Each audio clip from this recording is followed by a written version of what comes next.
special edition of Wheels of Fury. I'm Matt Killer, and it's that time again. I know we're doing this early, but better than nothing.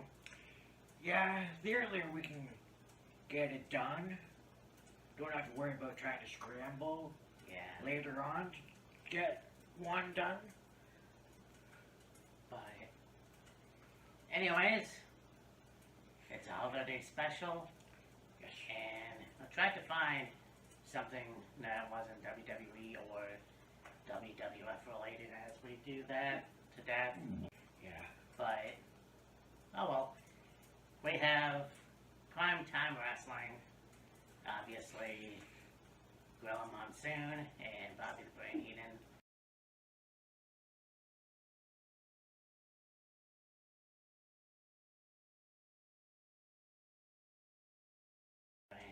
The behind the desk work of these shows, 1986. Yes.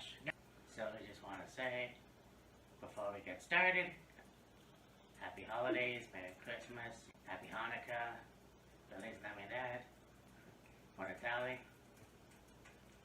other stuff. Joyeux Noel. Joyeux Noel. Yes. Yeah. Happy Hanukkah. Yeah. So, yeah, no better to it to go. Actually, Kyle has something that I got at the liquor store the other day. Figured, seeing as how as we're doing that holiday video, why not break out some whiskey? Yep. We got Proper 12. It's an Irish whiskey Yes. that Matt picked up from the liquor store on Wednesday. We went. He was initially looking for 30 better sound on the top of a cork.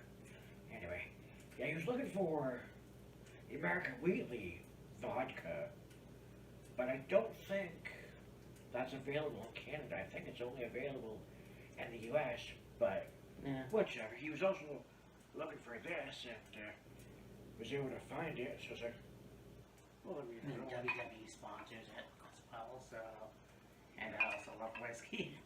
Of course. But,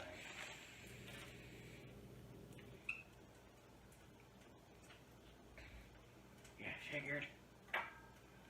Christmas special, holiday special, whatever you want to call it. It's only fitting to have a drink. yep. So, here's to you guys. Have a safe and happy holiday. Yeah. Here's to people that we're going to mention that are no longer with us. And yeah, we will see you in 2025. Holy moly. Exactly. We're going to try not to cuss. We'll do our best. That's the rule here. Let's do it.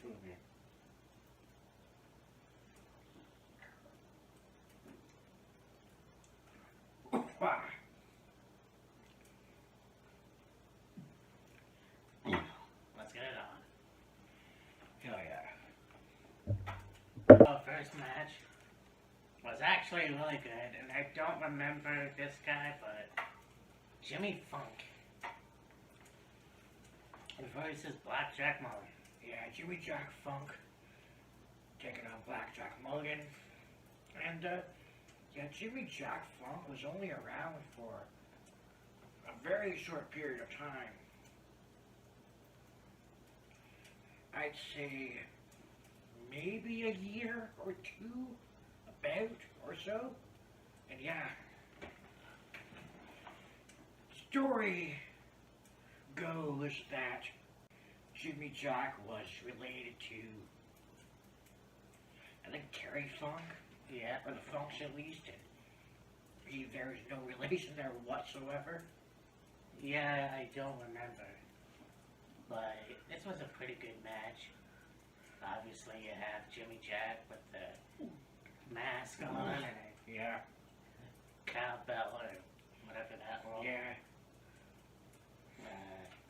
But Blackjack Oh yeah, took him to task. And yeah, this was a very, very hard-hitting match. Yeah. Blackjack Mulligan had won this match. Yeah, I said to Matt when we were watching it, Blackjack Mulligan had been wrestling for quite a while up until this point. This was 86? Yeah. And Jack, I believe, started wrestling in the 70s, I think. No, actually, we did watch, it was Detroit Wrestling, or whatever that was, and that was in 1969. It was 69, yeah. And you did have Jack Mulligan, and also a very young Bobby Heenan. Yeah. So, okay. Well, late 60s, maybe even early 60s. But anyways, you generally see, okay, when he was partnered with Blackjack Lanza, the Blackjacks, he had, the black glove, the black trunks, and the black boots. This match, he's wearing a red, long sleeve, and he had on gloves, but they weren't black, they were more like a brown color. And he's in jeans, that's a Oh yeah, he had a sweater. red sweatshirt, and blue jeans, and of course you've got wearing a belt with a belt buckle, interesting. Yeah. Very, very different. Now the thing with primetime wrestling is there was a lot of talking in between matches. Yes. One thing that I think Matt and I talked about before, I'm sure we've talked about primetime wrestling before, but it'd be like, Bobby Heenan and Gorilla Monsoon are sitting next to each other like Matt and I are. Well, a little further apart, but, they'd be talking, saying hello, Gorilla Monsoon, Bobby Heenan, welcome, yeah, and, the opening segment. Alright, we're going to go now to the Boston Garden for Blackjack Mulligan versus Jimmy Jack Funk. Let's go to the action.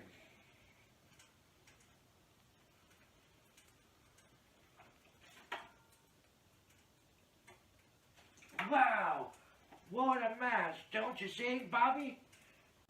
There's a wall behind them, and they turn and they're watching the match, and it's are they actually watching the match, or is it are they watching the match on a monitor, and then right before the camera cuts back to them, they turn to the wall behind them so they can do how did that work? How does that work exactly? I totally missed that, unfortunately. But yeah, I'm not sure, to be honest with you. Yeah. Because I know they had the TV screen in the back. There was no TV back there, bro. It was just a wall. It's a blue wall. In the middle, there was a... Oh, kind of like a green screen? No. Oh. It was just a blue wall, and in the middle, there was this yellow... It kind of looked like a partition, like a ladder. Not sure what it was, but there was no green screen, no TV monitor, no monitor, it was just a wall. So, they were like, alright, let's go to this match, and then, they show the match, and then when they cut back to Bobby and Gorilla, you see them turn like this, and the wall looks back here behind them, they'd be turned facing it, and then they turn back to the camera, and talk about the match, and, that referee was crooked, and, whatever else, and then they carry on talking about, whatever. Yeah. So next we had Iron Mixture taking on SD Jones, special delivery. Yeah, talk about back then, big man slapping man meat. Yeah. These were two beefy boys. And Mike Sharp, the guy out of Hamilton, Ontario. Yes. It's funny because I feel like Yeah, he was popular enough, but I think in WWF he was more like a jobber. Yeah, he was pretty much a jobber. Like there was that match in '87, him and I can't remember who else took on a young Mick Foley. Right. And again, I can't remember his part. Yeah. Jack Foley he was known in. Yeah, Jack Foley. Iron Mike was a pretty good wrestler. Yeah, he was mainly a jobber. Now, because he was a despicable heel, he tried to get his way out of the match. Yeah. He even tried to make his way up the mat, like up the ramp. Yeah. Walk out. But yeah, somehow SD Jones got him back in, and they wrestled for a bit, and yeah, SD Jones won the match, I believe. Yeah, SD Jones won the match with a backslide. Yeah. He was waiting for Iron Mike was arguing with the referee. SD came up from behind, they went to the ropes, rolled back, SD rolled over the top, and they'll get a pin on Mike. Mike kicked out, and then Mike was going for like a neck breaker. SD just hooked his arms and took him down the backslide and got the pin. And what if I could steal for a second? The most devastating move in all of sports entertainment. Similar, I guess. Similar. Usually it's a surprise roll up. It's the as Simon Miller was the most devastating move in all of sports entertainment. Yeah. Ah, this match. Pedro Morales taking on King Harley Race. Yeah. Harley Race, King, whatever. Yeah. They were mainly just calling him the King. Like it wasn't, oh, here's King Harley Race, and they were just referring to him as the King. I think they, at the end of the match, like, oh, King Harley Race got the win, but for the most part, they were just referring to him as the King. I mean, you look at Harley Race, and he was one of the baddest men in professional wrestling. A man's man, if you will. Oh, yeah. And Baddest, toughest man in wrestling. I think this guy had one of the baddest attitudes, and yeah, he was just incredible in the ring. Oh, absolutely. Pedro being one of the best wrestlers to come out of Puerto Rico. Yeah. He was the Intercontinental Champion. Yep.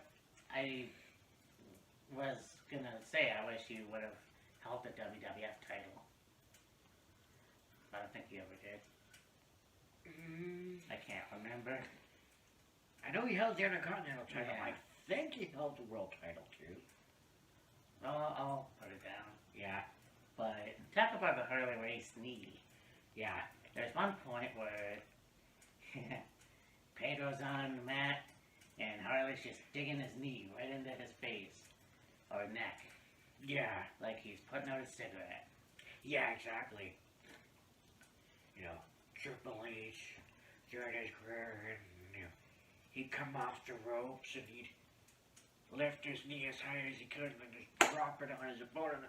Or no, he'd slingshot his opponent across the ring, run at them and jump and hit him with the knee. Oh, it's the Harley Race high knee. No. I don't know where that came from, but I don't ever remember Harley Race ever using a high knee in his career. No. Maybe a tribute, but not exact replica. Or, Triple H may, drop a knee across his opponent's head. Like, oh, there's the Harley Race knee. It's like, Harley Race, the one thing he was most famous for, you could say, was like a diving headbutt. Yeah. He just kind of let himself walk forward and headbutt his opponent like the shoulder or whatever. And as a typical heel, Harley won with the feet on the ropes. Yep. And of course back then, well, even now, the referees didn't really pay attention. No. So, yeah, Harley won. put his crown on, and yeah, they did call him handsome Harley Race as well. Yeah. So, two very good wrestlers, and I'm not sure about Pedro. I think he's gone. I do believe Pedro has passed So, away a number of years ago. yeah. So, Harley Race fairly recently. yeah. This is gonna be a grim video. I'm sorry. Yeah. One thing I noticed though is at the end of the match, you know, Harley grabs the crown, and you see him put it on his head. And then, okay, yeah, you know, King Harley Race put it worth the crown. And then you see him adjusting something on his chin, like, oh for God's sakes. The crown had one, it was very thin, but it almost looked like, okay, you know the party hats? Yeah. For like a birthday, it's like a cone, and then it's got the little, like, elastic Yeah. thing. That's what it looked like. To keep the crown on his head. Jeez. Just a little, like, just something to secure the crown to his head. Yeah. So next we had, oh yes, Steve Lombardi taking on the Rebel, Jack Slater. Hell yeah, brother. Now, of course, this was prior to his run as the Brooklyn Brawler. Yes. I've never really seen, to my knowledge, because I haven't seen his earlier work, but Steve without a shirt Yeah, really. and underwear. Well, Wrestling tights. yeah. Yeah. But, no, this was awesome. Man, Dick Slater was tough. Oh, fuck yeah. You know, I think it's one of those things where you look at a guy like Steve Lombardi, you think, yeah, he's one tough son of a bitch. But the guy can go. Yeah, well, yeah, he could. And, you know, we just talked about Mike Sharp. Steve's another guy who was a jobber. Yeah. Whether, you know, Steve Lombardi, Brooklyn Brawler, Knuckleball Schwartz. Yeah. Well, no, that wasn't him. Anyways, yeah, so this was a good match, of course. Yes. Dick won. Yep. Yeah. Anyways, See, look, there was a joke there. I know. You're like, never mind. So, Yeah.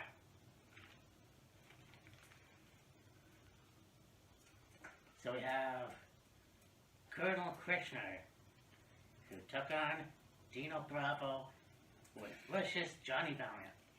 Yeah, the second Canadian on the card. Yeah, You got Mike Sharp from Hamilton. And of course, Dino Bravo, hailing from Montreal. Weeby, and dark hair.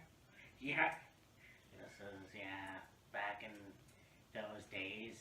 Man, now I get it. He was one of those guys that got murdered for being crooked. But Yeah. when you look at the fact that, man, was he good. No, absolutely. He was a very, very good wrestler. And, I mean, not a title in WWF. Well, no, he did hold the Canadian Heavyweight title. Well, yeah. I mean, if you want to count that, other than that, no, he didn't hold, like, the Intercontinental title or, no. Didn't,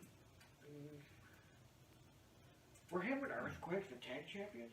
No, unfortunately. That would have been cool, but Yeah.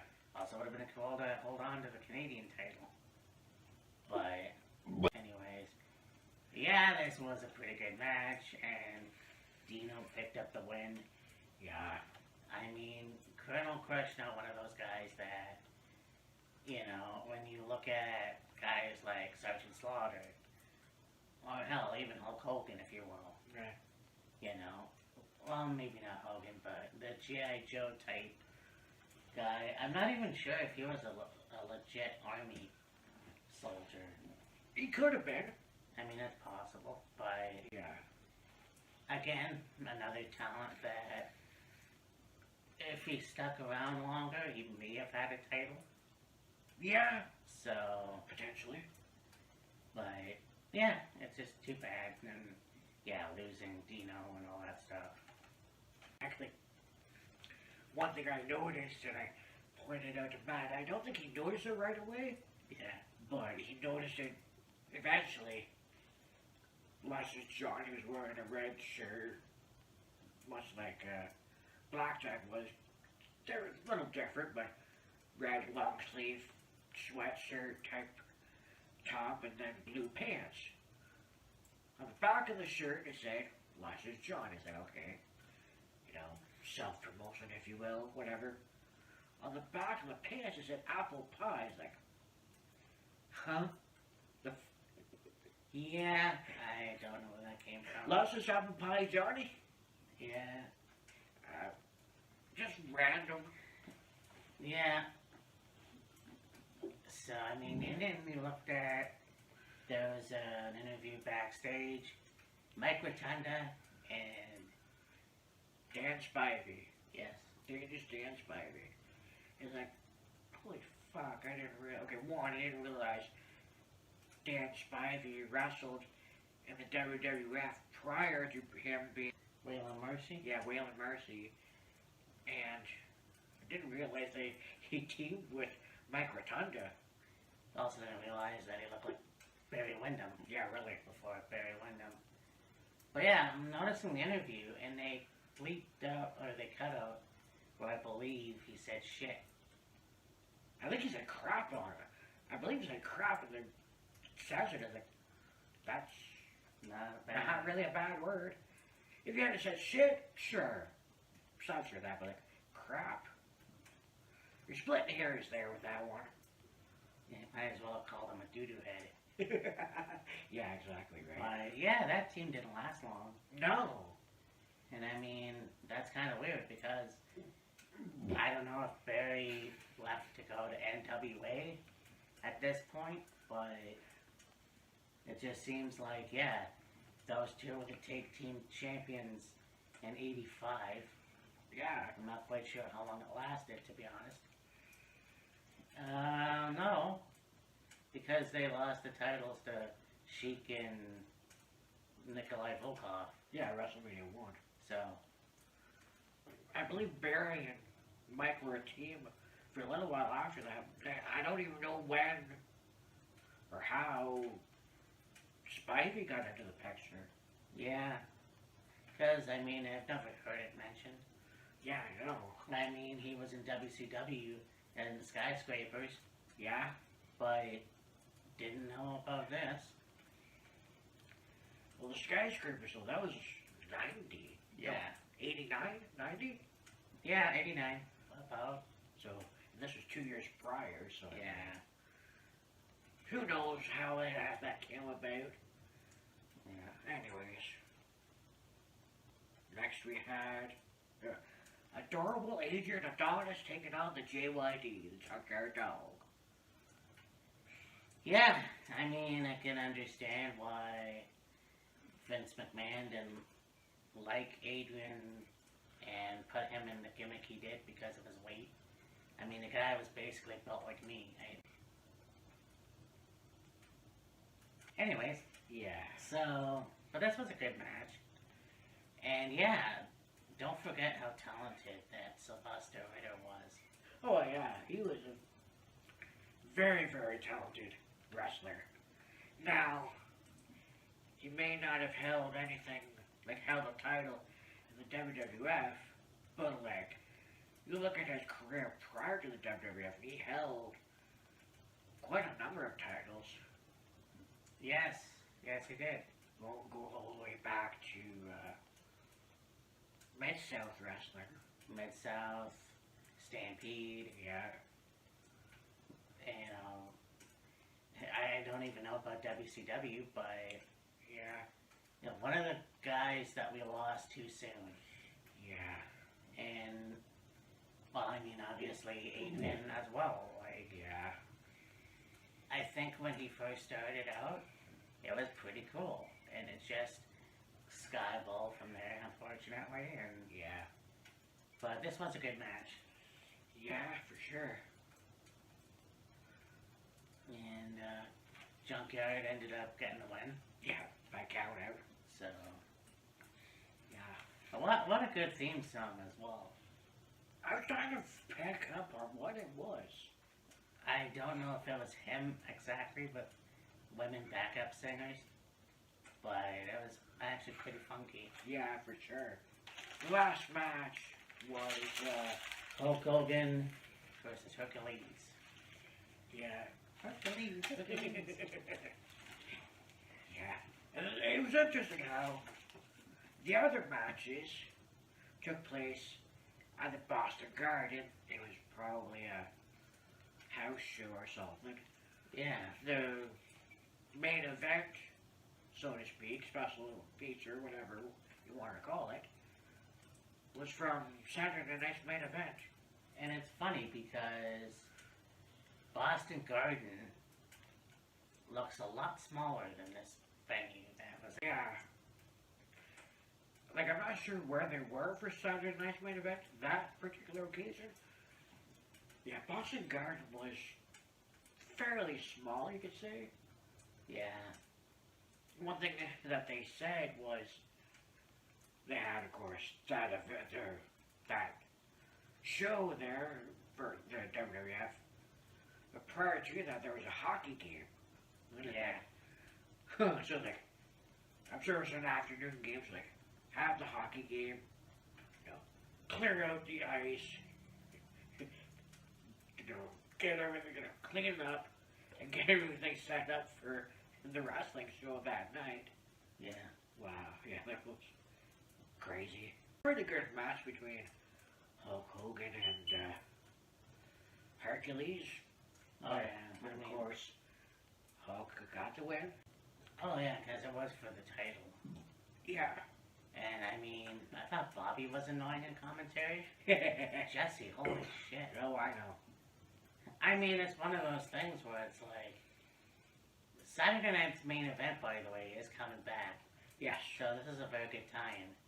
Yeah, exactly. And Jesse is returning to WWE, which I think is very cool. Yes. And, I mean, it's just one of those things where you look at the interaction with Gorilla and Bobby Heenan as well, and you go, these guys had perfect chemistry. Oh, absolutely.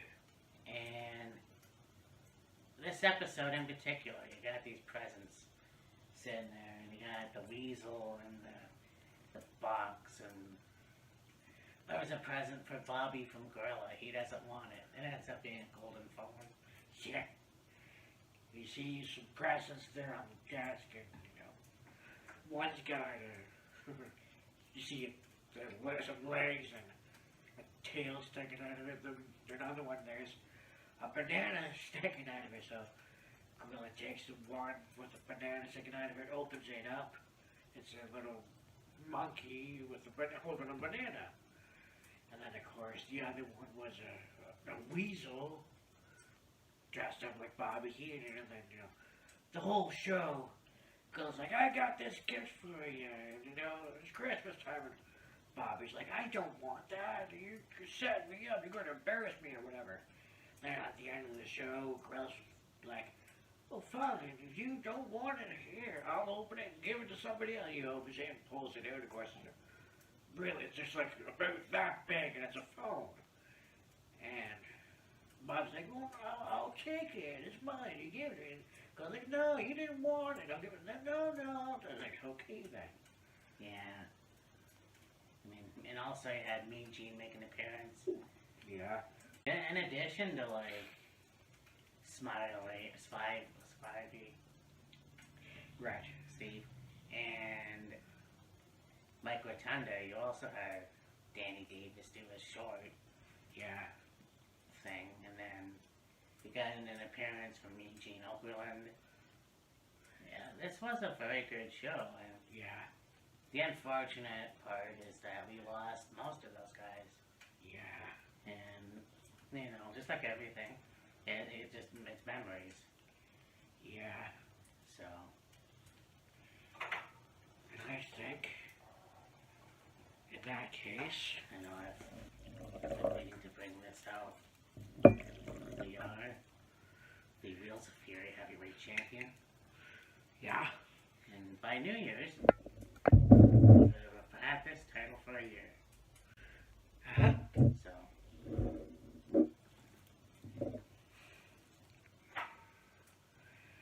I made it with my own blood, sweat, tears, and piss. So, Blood, sweat, tears, and piss. Raise the glass with us. And, to Grilla wants you, Bobby Heenan, meets you, Uncle Link, Adrian Adonis, and Dino Bravo, and all of the others Yes. that we lost. You'll be missed. We miss you. Think of memories, the matches, the moments. Your legacy will be remembered and live on the network and through YouTube and so on and so forth. thank you for another fantastic year. Yes. Just keeps getting older and older. Got that right. We'll stay strong and hopefully for another couple of years, who knows? Yeah. We could be doing this until we're